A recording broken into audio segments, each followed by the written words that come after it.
How to mark chat as read on Truecaller. Hello guys, in today's video I'm going to show you how to mark chat as read on Truecaller. First open Truecaller.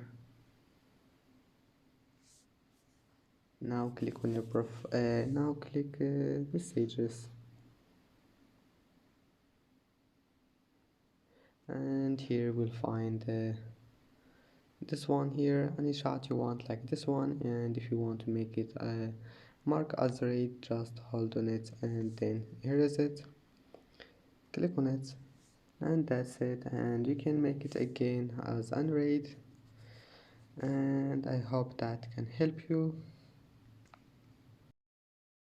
And that's it for today's video. If you like this video, please don't forget to like and don't forget to subscribe. And thank you for watching this video until the end, and see you in the next video.